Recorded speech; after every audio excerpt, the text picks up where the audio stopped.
All right, we are going to get started here. Hello, everybody. Thank you so much for joining us. My name is Casey Smith.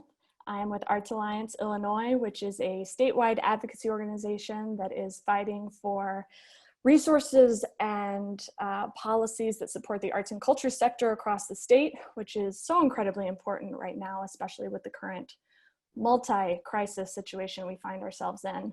From the start, I just want to thank all of you for joining. We're going to give a couple more minutes for folks that are still hopping on, but we're expecting 500 folks here on this Zoom, and we also have people watching on YouTube and Facebook, which is incredible.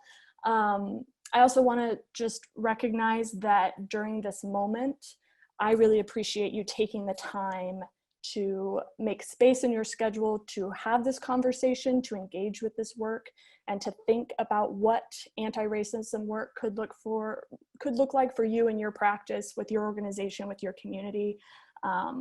With everything going on right now, it's certainly more important than ever, but we also recognize that the arts sector is really hurting. So thank you so much for making the time and engaging with this and taking this first step. This webinar, which is Arts and Culture as Part of the Solution, an Introduction to Systemic Racism, is meant to be a first step. So this is for folks who haven't necessarily been doing anti-racism work or haven't been introduced to anti-racism work before. A couple small housekeeping things. As we said, there's a lot of people that are going to be on this webinar, which is awesome, and we're really excited about that. But because of that, we have disabled the chat function at the bottom of the webinar, which we normally have on our COVID-related webinars we've been doing. Also, if you've been on past webinars and you're worried that you're not seeing Demi Vankov right now, have no fear, he is here. He's the little anonymous, silent Arts Alliance logo. So he's watching over all of us and making sure the tech is moving smoothly.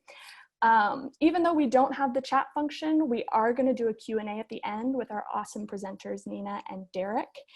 And if you look in that Q&A function, if you've done the kind of Zoom webinars before, you might be savvy on this already, but you'll be able to see all the questions that people post in that Q&A box. If you've posted questions and sent them to us ahead of time in your registration, don't worry about it. I have them. I've passed those on to Nina and Derrick. You don't need to repost your question. But as people are posting questions, if you see a question that you really resonate with or you think is really important, there's a little thumbs up sign underneath the question. You can press that, and that'll actually move that question up to the top, so we can kind of rank what questions are most important as a community. So a little kind of collaborative priority setting there. So be sure to do that. But we also want you to take the space to really listen and engage with what Nina and Derrick are offering us. And with that, at the very top here, we want to take a moment of reflection to kind of center us, take a breath, shut out the noise of the rest of the work that you've been doing over this last day and week and month and life. And for that moment of reflection, we have with us here Chicago-based actor Sydney Charles, and she'll be bringing that moment of reflection through the words of some very influential artists from the civil rights movement, Nina Simone and James Baldwin. So Sydney, you can take it away. Thank you, Casey. Thank you for the Arts Alliance for allowing me to be here and share this space with you. I want to begin by sharing two quotes, one by Nina Simone and the following by James Baldwin. The first one reads, "I'm just one of the people who is sick of the social order, sick of the establishment, sick to my soul of it all. To me, America's society is nothing but a cancer, and it must be exposed before it can be cured.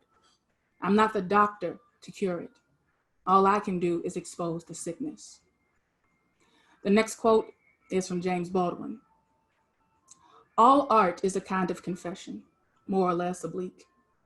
All artists, if they are to survive, are forced at last to tell the whole story, to vomit the anguish up."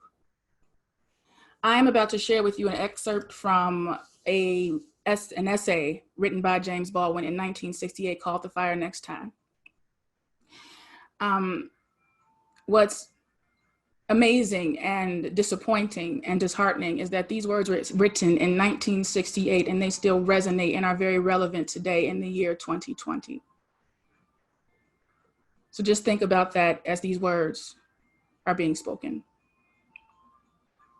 For the wages of sin were visible everywhere, in every wine stain and urine splashed hallway, in every clanging ambulance bell, in every scar on the faces of pimps and their whores, in every helpless newborn baby being brought into this danger, in every knife and pistol fight on the avenue, and in every disastrous bulletin, a cousin, mother of 6 gone mad suddenly, the children parceled out here and there, an indestructible aunt rewarded for years of hard labor by a slow, agonizing death in a terrible small room. Someone's bright son blown into eternity by his own hand. Another turned robber and carried off to jail. It was a summer of dreadful speculations and discoveries, of which these were not the worst. Crime became real, for example, for the first time, not as a possibility, but as the possibility. One would never defeat one's circumstances by working and saving one's pennies. One would never, by working, acquire that many pennies. And besides, the social treatment accorded even the most successful Negroes proved that one needed, in order to be free, something more than a bank account. One needed a handle, a lever, a means of inspiring fear. It was absolutely clear that the police would whip you and take you in as long as they could get away with it, and that everyone else, housewives, lawyers, judges, doctors, and grocers, would never, by the operation of any generous human feeling, cease to use you as an outlet for his frustration and hostilities. Neither civilized reason nor Christian love would cause any of these people to treat you as they presumably wanted to be treated. Only the fear of your power to retaliate would cause them to do that, or to seem to do it, which was and is good enough. There appears to be a vast amount of confusion on this point, but I do not know many Negroes who are eager to be accepted by white people, still less to be loved by them. They, the Blacks, simply don't wish to be beaten every instant of our brief passage on this planet. White people in this country will have quite enough to do in learning how to accept and love themselves and each other. And when they have achieved this, which will not be tomorrow and may very well be never, the Negro problem will no longer exist, for it will no longer be needed. As you move forward in this webinar, I encourage you to not solely rely on theoretical approaches and the memorization of policies and laws. With your acquisition of new knowledge, I urge you, I implore you to lead with your heart. Everything else will follow. Thank you for hearing me. Thank you for your time.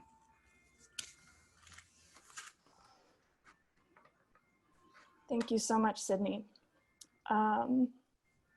Y'all, I knew that was coming and I still wasn't ready for it. All right. Thank you so much. If you appreciate Sydney's words, you can raise hand, press the raise hand button at the bottom of your screen, show her some love. And with that, I am so excited to introduce our 2 presenters, Nina Sanchez from Enrich Chicago and Derrick Dawson from CROAR. Thank you both so much for being here and sharing your knowledge. Take it away, y'all. Thank you, Casey, and thank you, Sydney, for that opening. I never tire of James Baldwin's words. Just this past weekend, I rewatched I Am Not Your Negro, and I just had this deep feeling that so much is the same. And that feeling of so much is the same is what motivates me in this work. I've had the privilege the last 2.5 years of collaborating with 40 institutions across philanthropy and arts and culture to think about what an arts-led solution to undo racism might look like.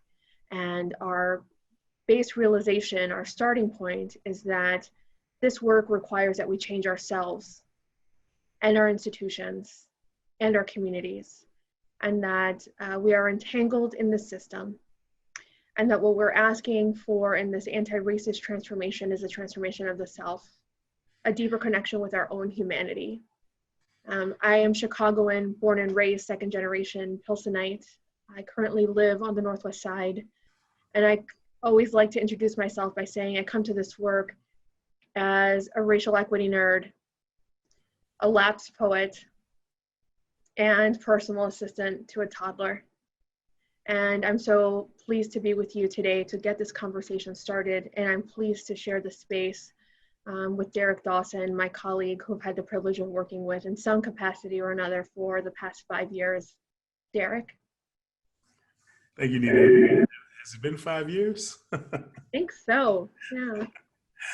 Thank you. I'm Derrick Dawson. I am the co-program coordinator of Chicago Regional Organizing for Antiracism, or Chicago ROAR. Like Nina, I am also a lifelong Chicagoan. I grew up on the far south side of Chicago in a neighborhood called Burnside. My family came to Chicago during the Second Great Migration, and we landed on the south side, and I was a South Sider from the beginning.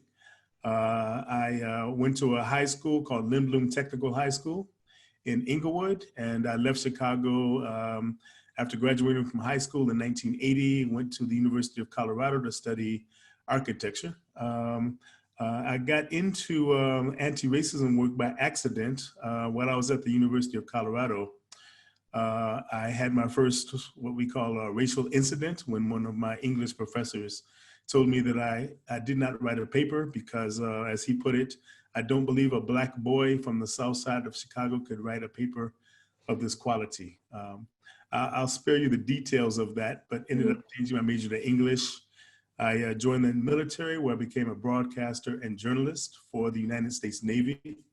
You know, I learned then, and I say now, that if you want a clear understanding of race and racism in the United States, it can be helpful to leave the United States. So I left the United States and traveled around the world. I spent time in post-apartheid South Africa, all over South and Central and Eastern Asia. Eventually, I came back to the United States and began a career in law. I was in law for about 7 years when I had another racial incident and had to sue the law firm. And so right around that time, I stumbled into a Crossroads Anti-Racism Organizing and Training, 2.5-day analysis training, an expanded version of the conversation we're going to have today. And that was my introduction to this work. I became the co-program coordinator of Chicago ROAR, which is actually just a local program of Crossroads.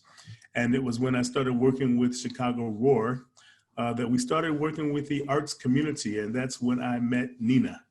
And my working relationship and personal relationship with Nina has been a blessing. She's been my guide in the connection of the arts world and anti-racism work, and I am greatly appreciative because it's become a major part of our work and our focus, and we are grateful for the relationship between Chicago ROAR and Enrich. And I'm glad to be here with Nina and with you all today. Thank you. Great. Thank you, Derrick. Yes, and just to share a little bit, you know, I think part of the reason I arrived from the education space to arts and culture were because the arts were so formative in my own upbringing. Growing up in a household with roots in central Mexico and Pilsen, I grew up in what I considered a creative household. My father is a musician, my mother is a maker. Our family nickname was the Band Sanchez because we sang together in a church choir, rode on bikes in long rows, and my mom loved to dress the girls in identical outfits. And so it's that shaping and that role of the arts in my life that made it very natural and exciting for me to join in the Enrich Chicago cause after a long career in educational equity and multicultural affairs and higher education. And one of the things that the arts offers us is many, many tools for reimagining what our lives and our society can look like. And so I find that we're in a really creative space to have these conversations. And Enrich Chicago is probably one of the bravest spaces I've ever been a part of, that's been party to difficult and substantive conversations around race and racism.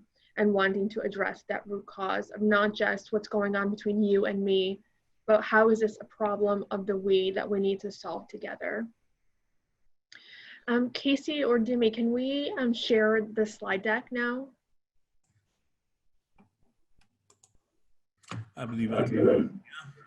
Okay. Oh, Derrick is sharing. Sorry, Derrick. Thank you. As we get started today, now you know a little bit about Derrick and myself, let's talk a little bit about what the goals of our time today are. We have just a short amount of time.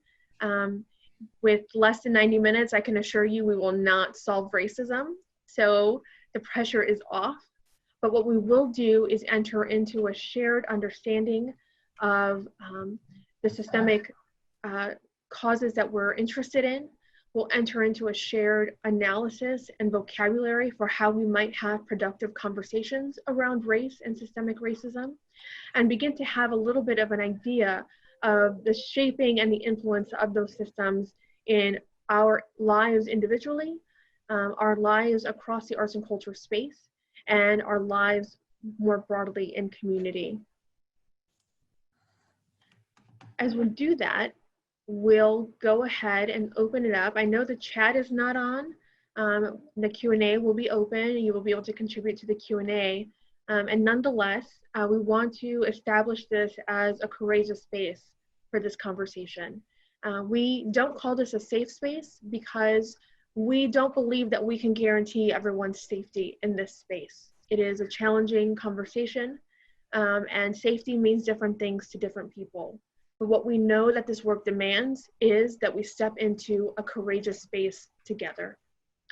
And so the principles of our courageous space when we hold this kind of conversation begin and end with the with taking responsibility, both for ourselves and our own needs, and also for what we say and how it is received. We want to ensure that we make room for diverse voices in this conversation. There are some people who are external processors, there are some people who are internal processors. Often when we're in dialogue spaces, these dynamics play out very clearly, and we want to acknowledge that often these dynamics have a lot to do with our personal identities and the messages we have received and internalized over our lives around who has something to share that should be heard and whose opinions, viewpoints, and perspectives are not important and should not be heard. So typically, if you are not someone to ask questions or to step into the dialogue, we ask you to take a brave step forward. And if you are someone who shares a lot or asks a lot of questions, we'll encourage you to take a step back.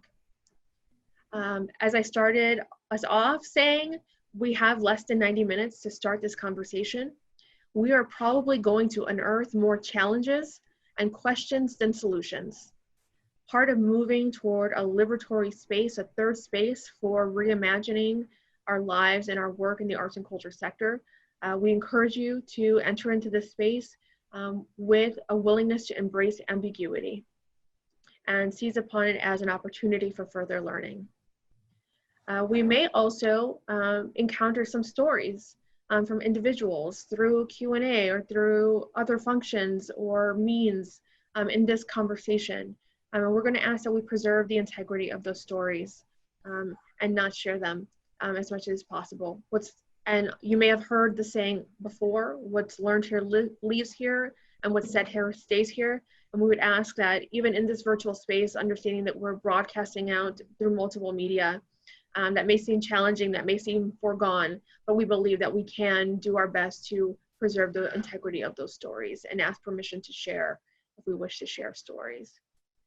And that as we enter into our content today, that we're listening to understand and not engaging with what I like to call predatory listening, a term I learned from my dear colleague Ryan Blocker, which is listening to poll polls or listening while simultaneously formulating your rebuttal to what it is you're hearing. So please engage in deep listening. I know that we're on electronic devices, we're not in a room together. Our offices are in our homes. And so life is different now, but as much as possible, if we can engage in the deepest form of listening that we're able to, we would encourage that.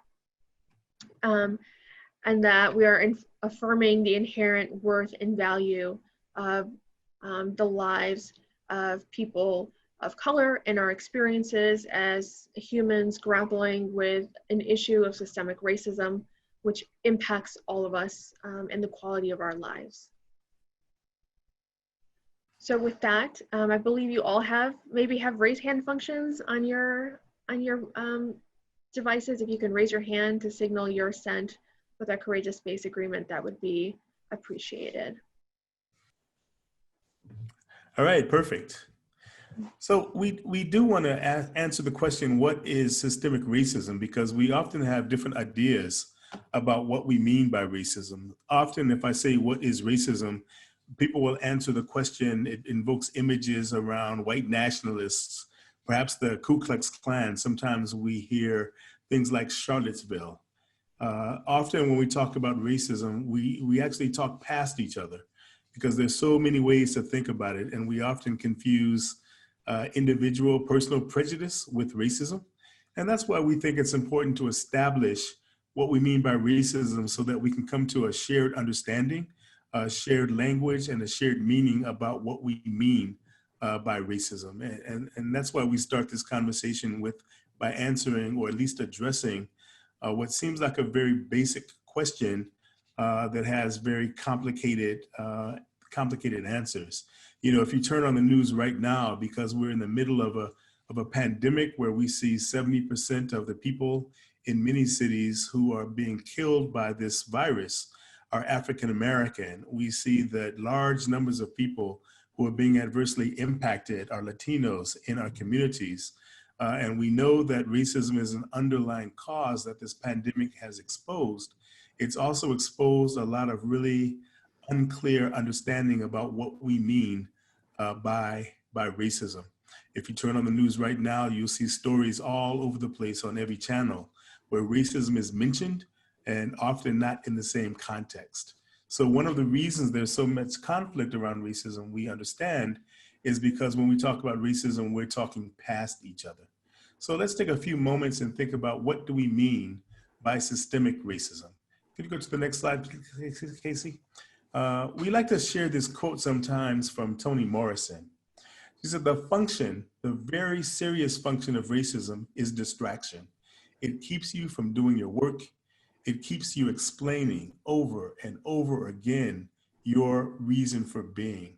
This is the impact of racism. This is how racism actually operates, even though we just simply think about it as some kind of personal prejudice, which may or may not be serious. Can you go to the next slide, please? And so we use this equation that you see on the right side of your screen to discuss what racism is. And so we say that racism is race prejudice plus the misuse of power by systems and institutions. And we use an equation for a couple of reasons. Well, one reason is that if you remove any of these elements, if you can think back to your high school algebra days, you know that the entire definition falls apart. But we also use an equation because it includes things like an understanding of history. If we don't talk about racism in an historical context, if we don't think about the impact of racism starting beyond 400 years of the history of the United States, then we'll never adequately understand what we mean by systemic racism. We also understand that racism is a collective experience of the lived lives and the lived realities of people of color. And what that means is that we often think about racism from the perspective of the dominant culture of white society. You know, have you ever noticed, if you look at a child's textbook and you look at parts of history, you'll see history written from a dominant culture perspective. And sometimes you'll see what we think about as that little gray box in the bottom right-hand corner. So if you look at a definition or history of something like Manifest Destiny, it'll talk about the cowboys conquering the West. And the only thing that you see about Native Americans and Latinos is in a little box inadequately described in the bottom right-hand corner of that textbook. And we also understand that racism involves a diagnosis. Sometimes we talk about in terms of DDT, diagnosis determines treatment. And what we mean by that is that if you have the wrong diagnosis, you're going to give the wrong treatment. We had a colleague in Crossroads years ago who had a toe fungus, and he went to the doctor, and the doctor told him, you know, it's just a toe fungus. I wouldn't worry about it. You don't even have to treat it. If you want to treat it cosmetically, you can put perhaps some ointment on it, and that will take care of it. Well, years later, he was still putting ointment and ignoring this problem with his toe until he died. It actually killed him. Because as it turned out, what he had was not a toe fungus at all.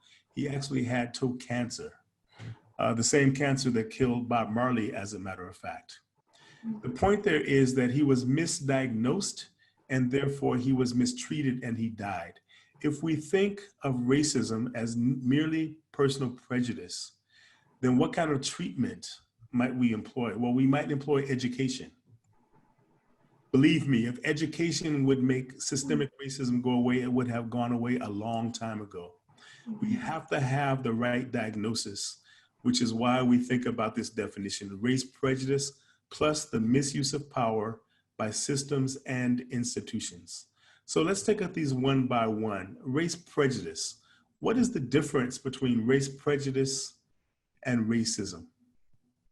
Well, race prejudice, we often say we all have in the United States. You cannot be in the United States for any length of time without being imbued with race prejudice. We know who is considered to be good, who is considered to be bad. Even if you immigrate to the United States, it's impossible to not receive messages of racial prejudice based on that flight from wherever you came from, based on who was flying the plane, based on who was carrying the luggage. There is no way we can spend any amount of time in the United States without receiving messages around race prejudice. Can you go to the next slide, Casey? Race prejudice and racial bias are systemically and institutionally constructed and reinforced. I just gave a couple of examples. If you turn on the news, you will see all kinds of messages about who is good and who is bad. Who are we biased for and who are we biased against? This is always a part of race prejudice. White people and people of color internalize those messages of bias, and it's always a bias for whiteness and a bias against people of color in every context. In many ways, what we're seeing in the news and in our culture today is just reflecting this, that white people and people of color, again, not only are assigned to be good or bad, but people of color internalize those messages. White people often, always internalize those messages as well. We all have personal prejudice in the United States. But there's a difference, again, between personal prejudice and systemic racism. Next slide, please. Which often brings up the question, who can be a racist, and other distracting questions. You've heard the question, what about reverse racism? There's a comedian that we sometimes share. His name is Ahmad Rahman. And he says very clearly from his perspective that there is such a thing as race prejudice. And he has a whole list of what it requires for race prejudice to be real. He says things like, if I go back in time and teach white people to hate all of their physical attributes, then there would be systemic racism. Reverse racism assumes that personal prejudice is the same as race prejudice. And what's wrong with that is that piece about systemic power. Race prejudice plus the misuse of that systemic power equals racism. In other words, if I, as a person of color, don't necessarily like you, but I don't have the power of systems and institutions to back that up, then that race prejudice does not rise to the power of systemic racism. Systemic racism means that every institution from the beginning of the United States was created and designed to serve the purposes, to serve the needs of white people. Sometimes that can seem like a shocking statement, but if you go back in history, we have all kinds of laws. One that I will mention is called the Immigration and Naturalization Act from 1790. 1790, it's in our founding documents. And what that act says is that citizenship in the United States is available to any free persons of good and moral character. And if you go back to 1790, you'll see, of course, that Black people were not free, could not own property. Sometimes people say, what about women? Well, women did not have the right to vote, but they could certainly inherit and own property. Without this kind of history, without this historical perspective of who the institutions were built for, then we don't understand why we say that race prejudice plus the misuse of power by systems and institutions equals racism. There need to be systems and institutions to back up that racial prejudice. That's why we use that equation.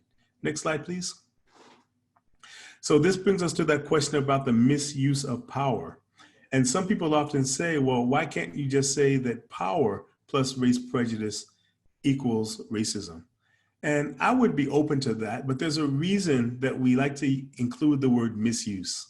And that is because the misuse of power can be intentional or unintentional. We often think that it's the misuse of power with intention that causes systemic racism. But some examples I like to offer are a teacher who may love their children that they're teaching, but decide that Black boys need more discipline than white boys or white girls. And that is a misuse of power, even though the intent might not be there. The misuse of power by systems and institutions can be intentional and unintentional, but it can still be misused. And that misuse of power, again, by systems and institutions plus race prejudice equals systemic racism. Next slide, please. Now, when we talk about the misuse of power, again, it can be intentional or unintentional, covert, overt. It can be well-intentioned. It can be ill-intentioned. It can be unconscious, and it can be conscious. You know, I think about another example my sister told me a few years ago, actually somebody else who was a student at the University of Illinois in Champaign. And she told the story of a guidance counselor. She went to the guidance counselor, a young white woman, because she wanted to figure out what course load she needed to take to get a degree in finance. And the counselor that she went to said, you know, I would not go into finance if I were you. You would be much better off if you went into accounting or economics, because if you go into economics, you can always get a government job. Now, fortunately, my sister was strong-willed and did end up going into finance as she wanted. But the question remains, did this counselor intentionally misuse her power? When my sister went to her, this counselor obviously had a lot of power and influence over my sister's entire life. And I suspect that she was very well intentioned in trying to steer my sister towards economics and clear a path for her, because clearly this young Black woman could never handle a career in finance. So again, out of her good intention, she steered my sister towards economics, because this woman decided that that would be a clearer path for my sister, who in her eyes is clearly defective in some way. That is an example of how power can be misused even when well-intended. And again, certainly it can be conscious and unconscious. And as I said before, it can be overt and it can be covert, but we need to understand the role of the misuse of power by systems and institutions in creating systemic racism. Next slide, please. So now that we have a clear understanding of what we mean by systemic racism, it's important for us to understand how this systemic racism actually operates in the United States culture. And Nina is gonna walk us through that conversation. Thank you, Nina. Yes, thank you, Derrick. Crossroads uses the work of queer Chicana theorist Gloria Alzandua as one way to start to unpack how power is arranged. If you're not familiar with Gloria Alzandua sadly passed several years ago, but she was a Borderlands resident. She literally grew up on the US-Mexico border. And it's these experiences growing up on the US-Mexico border as a queer Chicana woman poet and a teacher that informed her seminal work, her very important work called Borderlands La Frontera, The New Mestiza. She's also known and well regarded for her work with other women of color, feminists, in particular around editing a work called This Bridge Called My Back. Both of these pieces of work are incredibly important and expansive, so we would encourage you to pick those up and take a look at them. Gloria talks about the border as both a physical and a psychological place. And she uses this metaphor of the border to describe really what is a power analysis that holds true for the United States and our dominant cultural norms. I want to take a moment before I go into how we might apply this power analysis within the construct and framework of a center and a borderlands by reading an excerpt of her work, of her writing from Borderlands La Frontera. The US-Mexico border es una herida abierta, where the third world grates against the first and bleeds. And before a scab forms, it hemorrhages again, the lifeblood of two worlds merging to form a third country, a border culture. Borders are set up to define the places that are safe and unsafe, to distinguish us from them. A border is a dividing line, a narrow strip along a steep edge. A borderland is a vague and undetermined place created by the emotional residue of an unnatural boundary. It is in constant state of transition. The prohibited and forbidden are its inhabitants. Los atravesados live here, the squint-eyed, the perverse, the queer, the troublesome, the mongrel, the mulatto, the half-breed, the half-dead.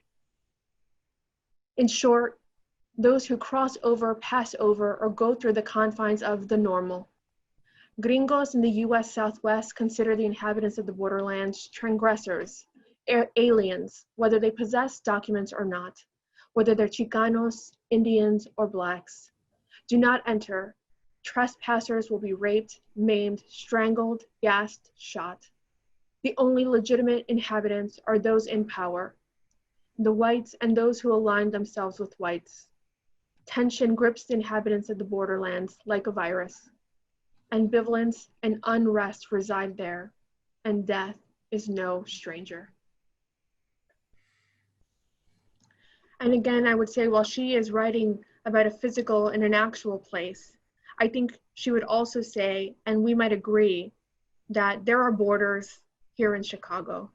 We have centers places and we have borderland spaces in Chicago as well. So as we think about this power construct, this dynamic of power and the misuse of power that's been set up from the beginning of the history of what is now the United States, we want to think about who in the United States is presumed to be normal, standard, good, moral, and civilized. Stacy, if we could, or Casey, if we could advance to the next slide. That is our first question. One more. What values as well as ways of thinking and being are presumed to be desirable, moral, and superior, right?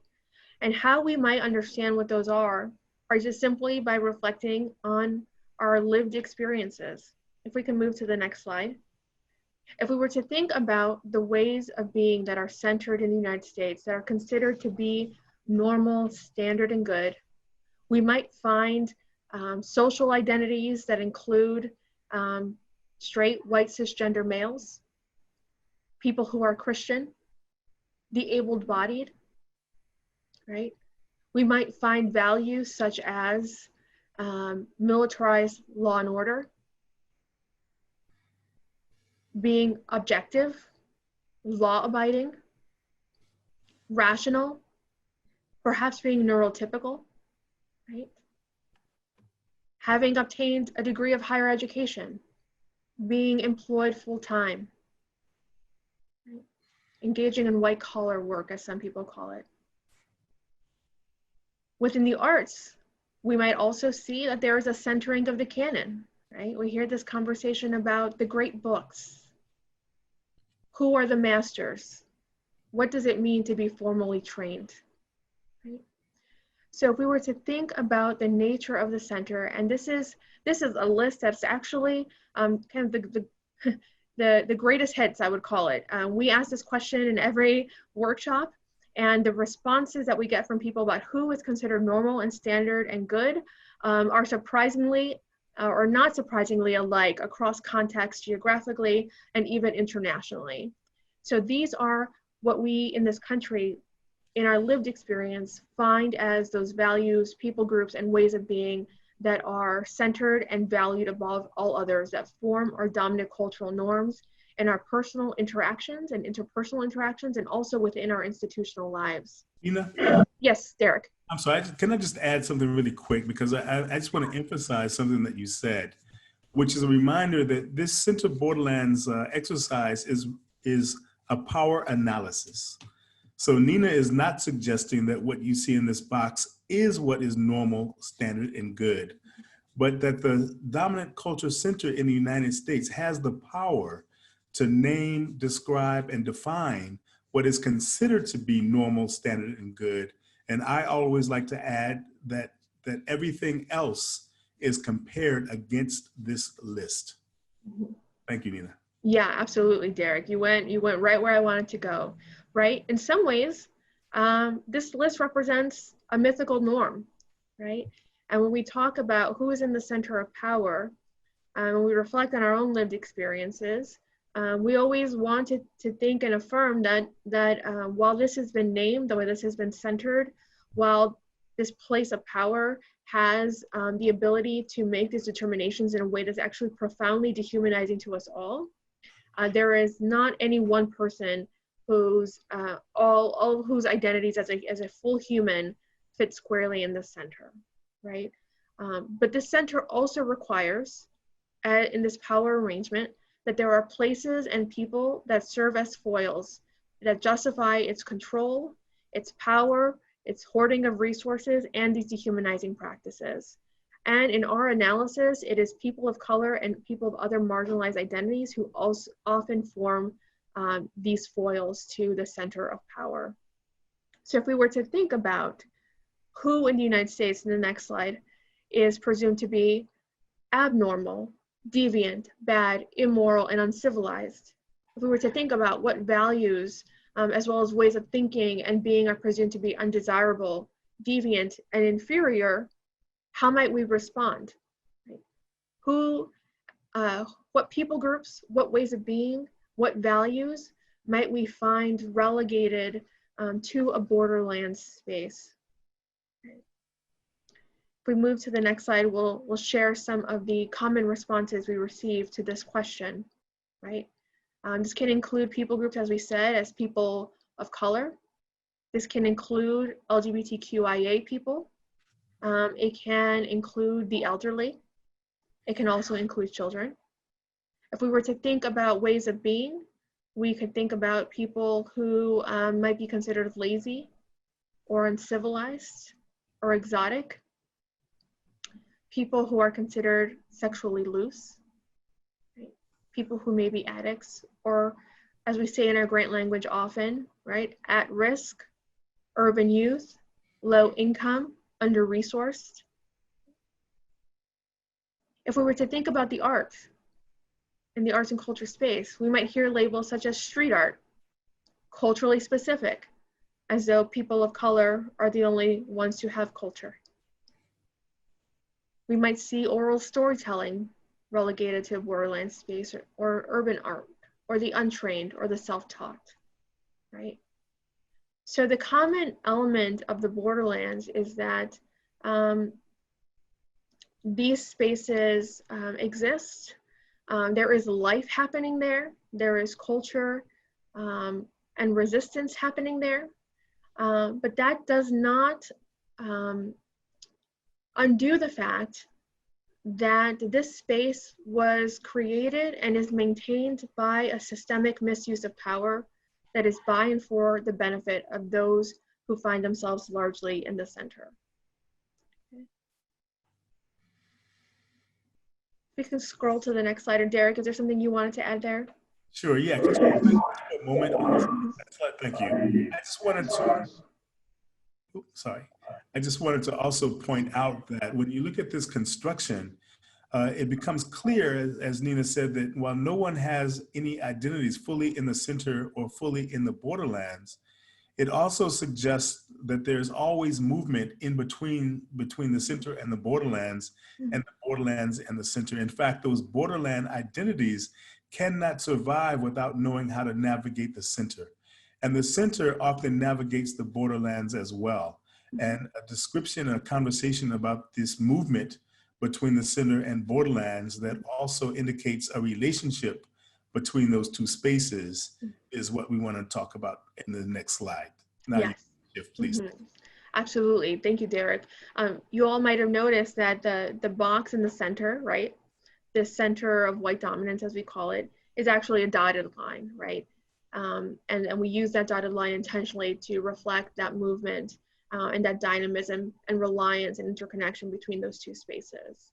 If we were to think about how the center views and interacts with the borderlands, within this power arrangement, it is often viewed as a place to be saved and fixed, right? Our colleague Joy often talks about the nice white lady teacher movies, right? Who come to teach in the urban center to save and help and fix those kids, right? It is a place where people can go experience culture and find themselves. Thinking again, if we were to think about an arts construct, the movie Eat, what is it? I haven't even seen it. I can't even stand the thought of it. Eat, Pray, Love. Pray, love. Yes, Eat, Pray, Love. We go find ourselves, right? We take up this this meditation practice. We travel abroad, be reconnected with ourselves. Apparently, one can only find themselves in India, I think. In India, yeah. Yes. It's a place to be exploited. It's a place to have fun and experiment in, right? What happens in Vegas stays in Vegas. You know, the wild spring break videos, you know, those are some of the ways that the center interacts with the borderlands, a place to let loose and behave in ways they would not behave elsewhere. It's a place of redemption. We have people who have built their entire careers on helping, saving, and fixing these borderland spaces, right? Who have built their reputation and have in some ways felt that they have redeemed themselves and reconnected to their humanity through this interaction. And it's also a place to police, right? It's no surprise that places like college campuses in the city have these blue lights all over the campus. It's no coincidence that the University of Chicago has one of the largest private police forces in the country, or is it the largest, Derrick? I've heard statistics, yes.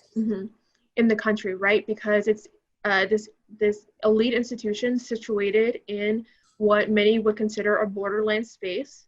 And we need to protect the students from the community, right? So it's this place to police, this borderlands place. If we were to think about, then I'm moving to the next slide, how the borderlands views and interacts with the center, we are all raised in this culture, right? We're all raised with a certain understanding and access to and prioritization of dominant cultural norms. And so for many of us, the center is that model of desirability. It is that source of legitimization. If we just do everything right? If we behave a certain way and speak a certain way and go to the right universities, then we can access the center and be a part of that center too, right? For all of us in the borderlands, those of us who have borderlands identities, the center is also a place that we have to go to access resources. If we were to think about all the institutions we interacted with just today, even for those of us who are just working from home, I could say my bank, I could say the phone company, I could talk about transportation systems, the food chain, right? Many of these resources and systems and institutions that hold those resources are situated in the center. And so we have to access the center to gain those resources. It's a place that we can make it, right? We get those resources, we get those credentials. Maybe we move into a higher income bracket. Maybe we own our own home, maybe we start our own business, right? We need the center to be able to do that.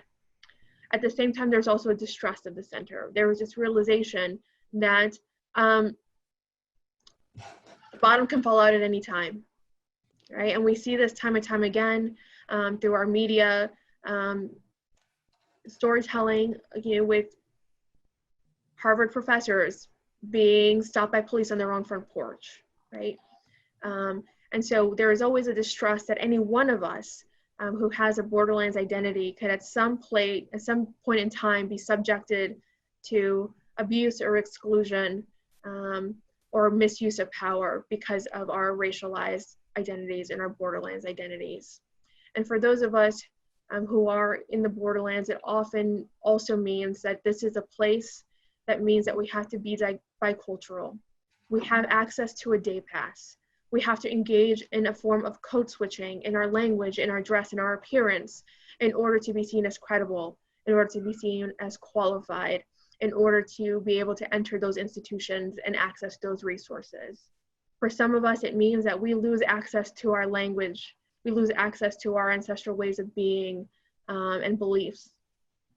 Right? It means that we begin to distance ourselves from our neighbors and our own family members because the center requires that we speak perfect, unaccented English or not wear our big earrings or red lipstick, right? And this is profoundly damaging, right? So when we think about this dotted line, right?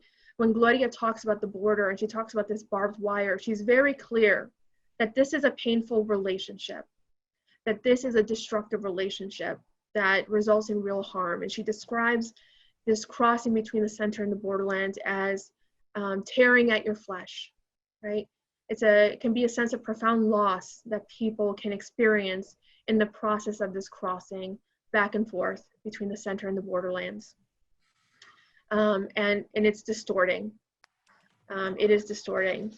And so the institutions that we speak of are places that we really have to pay attention to because these are places where the center and the borderlands cross paths and they overlap and are managing and providing access to the resources that we need to do life.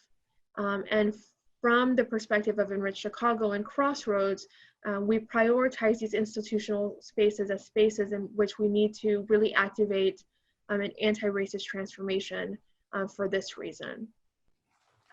Nina, Derrick, is there anything you would add? Yeah, there is one thing. I'm not sure whether it's me or not. There is one thing I want to add, because sometimes when we have this conversation, Nina, it results in people thinking that what we're talking about is another way of feeling sorry for the borderland identities, or those poor folks on the borderlands. And that helping, saving, fixing that we talked about is often rewarded, but only rewarded to the extent that it does not seek to change this unjust setup in the first place. Mm-hmm. And we want to make it very clear that this is not about exoticizing the center or just feeling sorry for the center, because the reality is, the borderlands, because the reality is that this is a toxic system that is not good for those folks with identities in the center either. Mm-hmm. And so if you feel that you might have a secure place in the center, as a young white cisgender male, for instance, I can tell you that in the blink of an eye, you can go from being fully able-bodied to disabled. Mm-hmm. If you are a woman with identities in the center, you can go from being in the center to the borderlands in an instant. And all you have to do is ask a 50-something-year-old woman who finds herself unemployed, and now in poverty and with no insurance. What we're suggesting is that the center borderland setup is not healthy for anyone, and the entire thing needs to be dismantled. No one can survive very long or thrive in a healthy way given this construction. Mm-hmm. You have a borderland centered identities. You're always aware that the loss of a job, the loss of insurance can keep you controlled because you don't want to find yourself with any identities in the borderlands. And for those of us in the borderlands, obviously trying to make it in the center, that this is where cognitive dissonance is born. Because what is it like to spend your entire life trying to get those identities in the center in order for the resources to do life, only to find when you get there that you are not wanted, not needed, and do not have a permanent place. Mm-hmm. This entire construction is problematic. Mm-hmm. Yeah. Absolutely. Thank you, Derrick. So there's a lot of ways we can apply this power analysis to the arts. We're not going to do that directly ourselves at this moment, but what we want to do instead is share a TED Talk with you. And there are many TED Talks out there. This is one of my favorites, and it's directly connected to the work that we do in the arts, because we have a conversation like this, and then we think to ourselves, well, what now, right? What do we do next?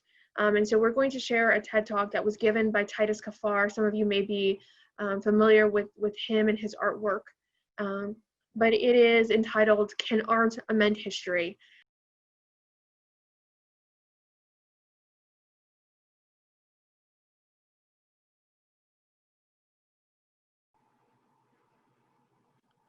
Thank you.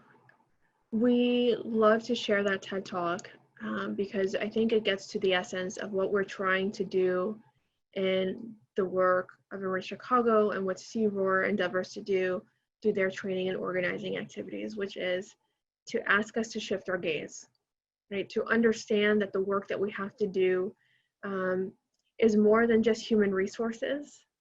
It means that we have to do more than simply celebrate African American composers during Black History Month.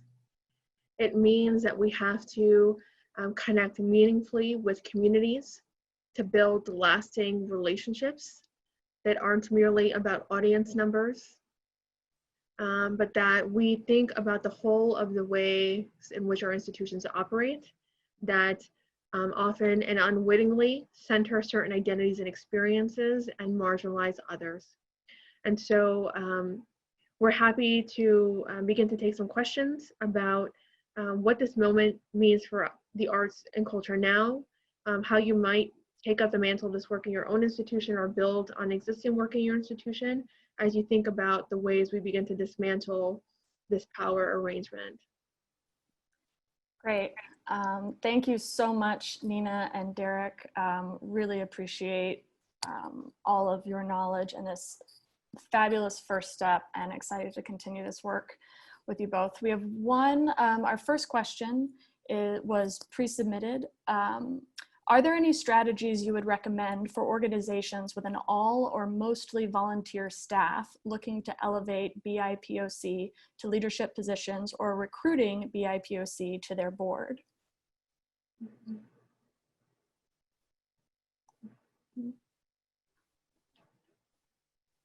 Derrick says yes. Get you unmuted, Derrick.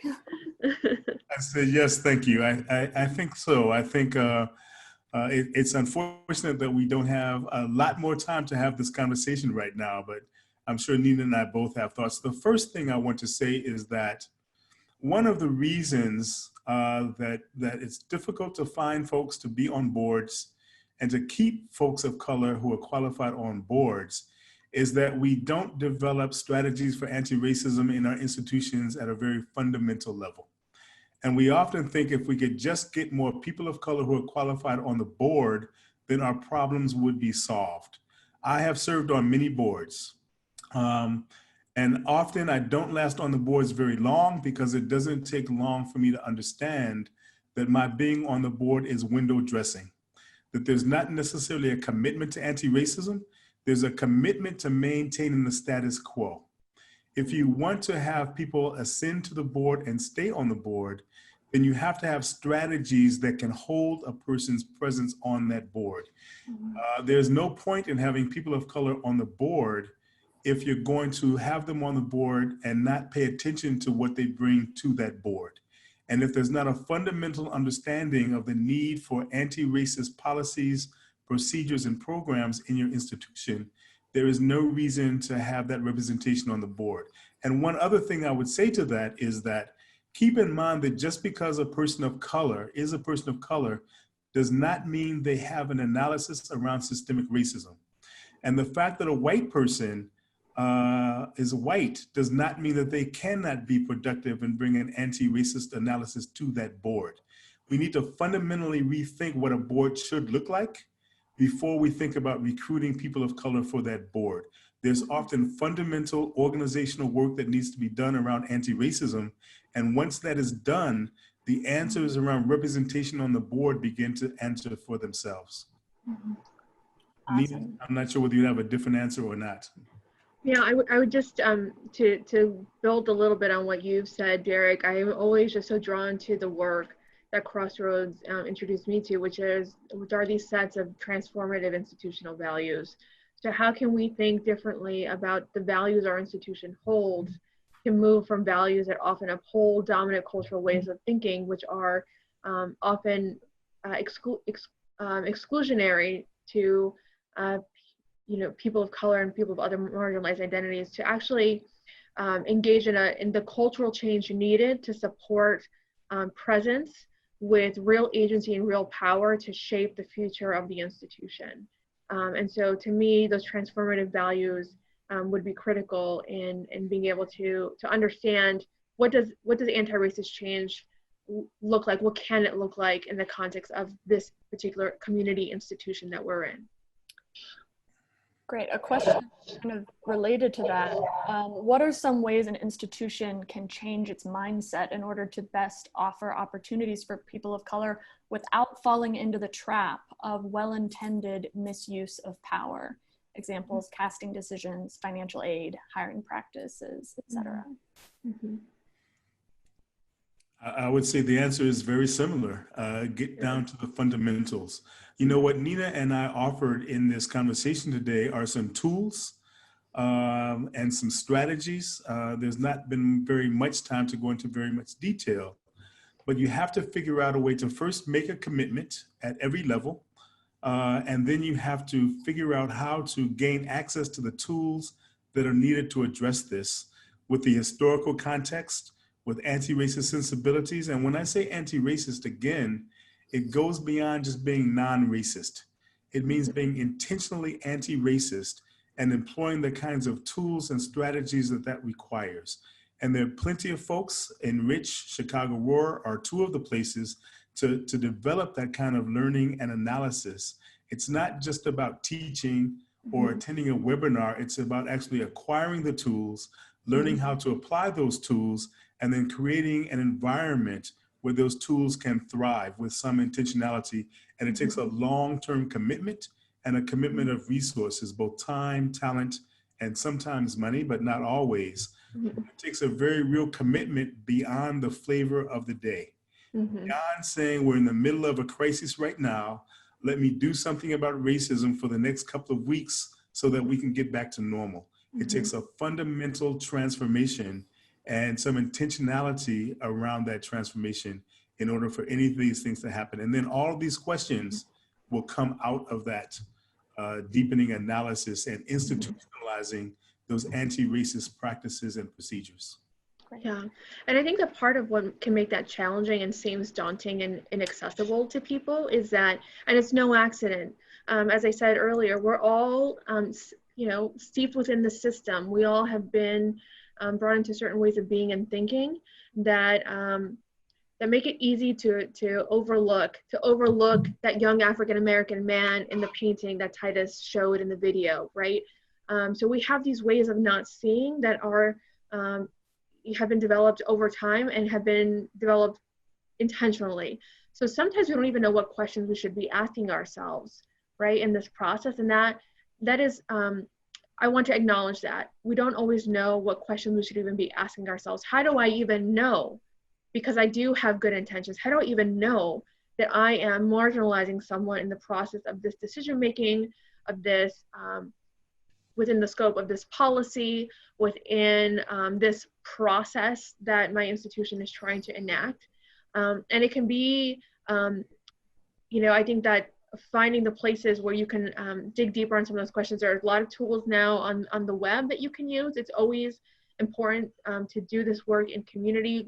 CROAR says this all the time, and it's the reason Enrich exists as a collaborative of 40 institutions, because we know none of us can do this alone, not on an individual level and not within a single institution. So how do we build a community of practice and learning around what it means to be anti-racist, what it means to move towards anti-racist change, and what questions should we even be asking ourselves that maybe we didn't think about? Maybe we should double, second guess and think a little more deeply about how always having a happy hour can be marginalizing to people who, for religious reasons, don't drink alcohol. What does our holiday calendar tell us about whose experiences and values and norms we are prioritizing, right? What does the language that we use on our webpage tell us, right? So there are a number of questions like that that start to get really tactical that can give you some idea then of where you need to be looking. But I would also say this, I think we know, right? And if we can listen and center the voices of those who are impacted and make sure that there is space for them to do so in a way that doesn't turn into a punitive relationship or that saddles them with the responsibility of leading the change, then we have what we need to actually ask these questions and to do this work. Yeah, I want to actually get to some resources from both of you of how people can continue to engage with Enrich's work and Chicago ROAR's work. Two more questions before we get to that. As an arts leader with identities in the center, is it even my place to lead this change in my organization? How can I do this with accountability?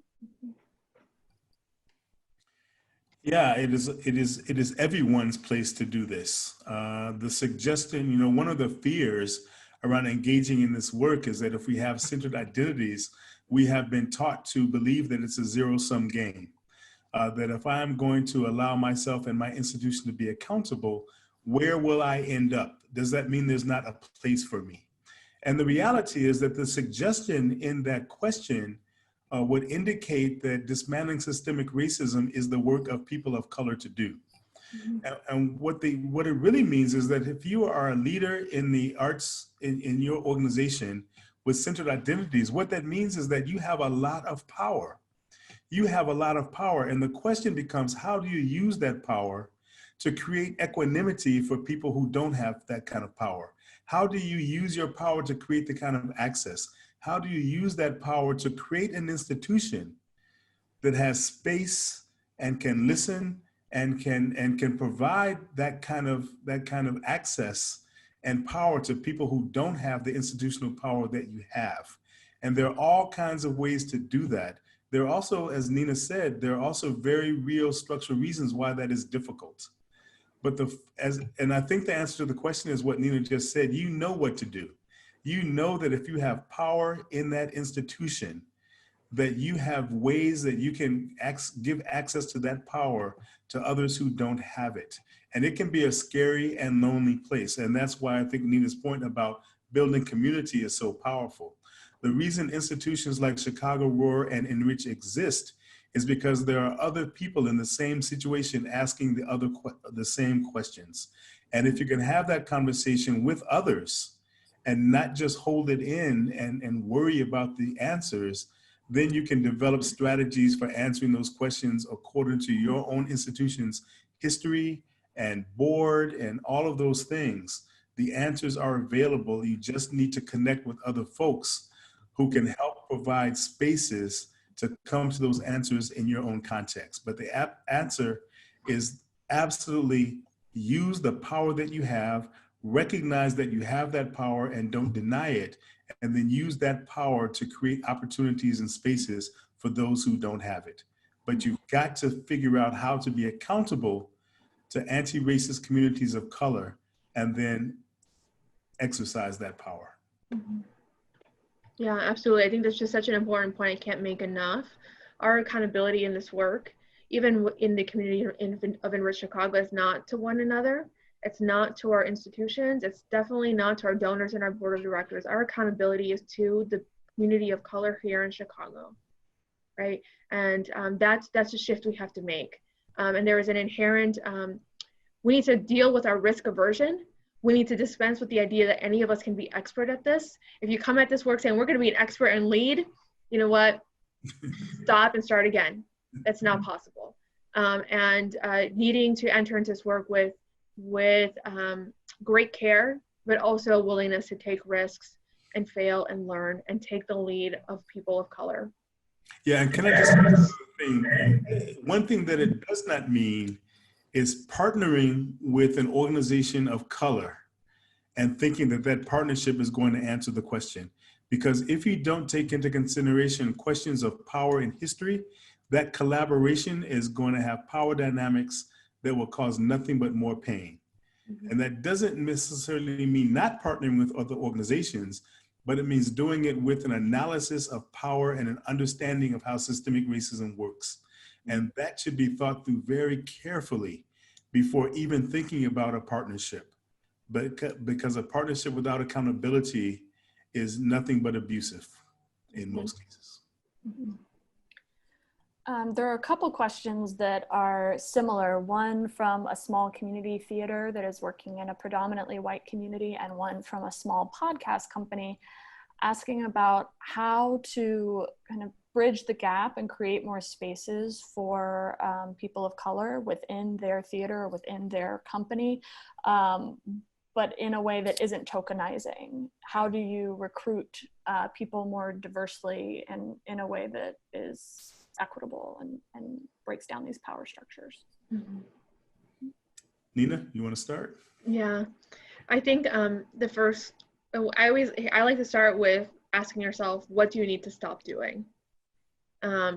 And the second thing, right alongside that, is to understand what has that relationship been like historically, and why are you feeling called to build or strengthen that relationship now? To ensure that you're doing it out of a sense of a long-term commitment with a willingness to make changes across your institution. Again, not just symbolic changes of inviting people in without real power or agency. And to ensure that you're not operating in a way that's opportunistic because there's grant money available for it, because it might make you look good. It might bring in a broader audience that you need. So I think that those are some of the starting places for examination that I would say before a call even goes out. What are you willing to stop doing and why? You know, can I also say that when questions about creating more space for people of color in my institution comes up, I always like to start by saying, you do not have to have people of color present to be anti-racist. Mm-hmm. Because if you have an all-white institution, a small white theater, or you're in a community where there are not many people of color, mm-hmm. or you think there are not many people of color, the problem with recruiting more people of color is that the expectation is that, one, people of color will teach us how to become anti-racist, which puts even more burden on those people of color. Mm-hmm. And it also means that, as you said, the tokenizing is not the only problem. The real problem is that you bring those people of color in with the notion that they will teach us, and you're not necessarily in a position to be taught or to mm-hmm. learn or to listen, because again, bringing in people of color without being accountable to those people and communities of color that you're bringing in can be highly problematic. Mm-hmm. So we want to start there by understanding that if there are no people of color around, there are all kinds of ways to exercise anti-racism, even among white people, because it is not the job of people of color to teach white folks how to become anti-racist. Now, having said that, I do think representation is important, and everything that Nina said comes in after that. But mm-hmm. first, why do we want to bring in more people of color? Is it for more faces on our brochure? Is it because we feel it's something that we do? Or are we really ready to become an anti-racist theater company or music ensemble or whatever it is we're trying to do? We need to have that conversation first. And then there are all kinds of ways we can practice and engage in techniques to do what Nina has suggested. Great. And for folks who are wanting to continue with additional trainings and workshops, obviously, as you've both said, this is a very short webinar. We don't have time to get into all of the nuances, all of this. Where should people be going? How can they connect with the work that you're doing? Chicago Roar is easy. CROAR. Info@CROAR.org, and our website is CROAR.org. You can contact us. My name is Derrick Dawson. Send us an email, and we'd be happy to have a conversation about how we might be able to support you. And Enrich Chicago's website is updated right with our upcoming events. Given the circumstances, they're all virtual at this time, but there are a number of open spaces for dropping in and learning and affinity spaces, as well as some webinar-based workshopping that we do, both on our own and in partnership with CROAR. Again, this was a 90-minute fast version where we get nowhere close to solving racism, but with CROAR, we often do a 2.5-day workshop, which also gets us nowhere close to solving racism. But we welcome you at any of those spaces. And enrichshy.org. And I'll just contact Casey, and she will know how to get in touch with us also. Yes. Absolutely. Thank you both so much for, again, all of your knowledge and for being with us today. Arts Alliance Illinois obviously is a statewide organization. We're a proud member partner of Enrich Chicago. We are going to be continuing this work as well. And actually, when you jump off of this webinar, you're going to get a short survey. And part of that will ask if you want to be a part of our continuing anti-racism learning group. This is work that we're also working on internally, something that we're thinking about in terms of our membership model and our policy agenda setting process and how those things can be reformed to be more in line with this anti-racism work and these values that we hold. So obviously Nina and Derrick are a little more Chicago focused, but we'll be partnering with Enrich Chicago to have that conversation ongoing. So please let us know if you're not on this Zoom, if you're on YouTube or Facebook and want to get in on that, you can email me at smith@artsalliance.org. Uh-oh, I gave my email in public. Here we go. Bring it on.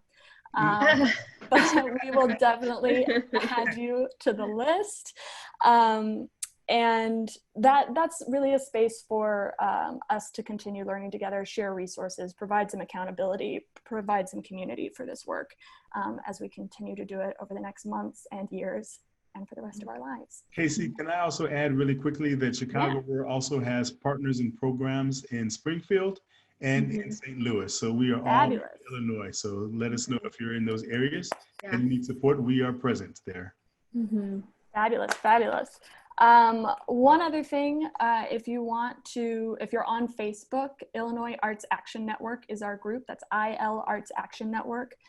You can also head there for not just for anti-racism resources, but also to follow our advocacy and policy updates from Jonathan, our policy expert, and get calls to action that we have as we're fighting for the sector on all fronts here, as we do have a multi-crisis situation that we're all living through.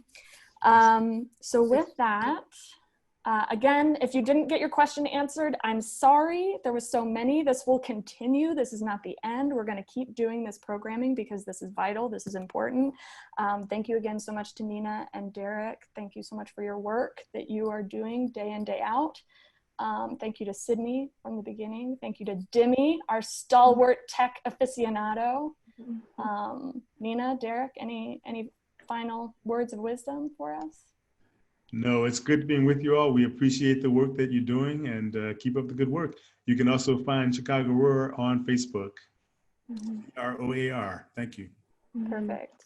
Yeah, thanks for having us. You know, I keep thinking about how this is a pandemic and we're also talking about the pandemic before the pandemic. And I'm excited by what is a building momentum that we've been experiencing through our work with Enrich Chicago over the past couple of years, and in particular the last couple of weeks, to seize upon this moment to take down systems that have shown just how weak they are and how inadequate they are. Amen. So onward. Yes. Absolutely. Thank you all for joining us. Please stay tuned, stay strong, stay safe, and we'll be seeing you more soon. Thanks. Bye.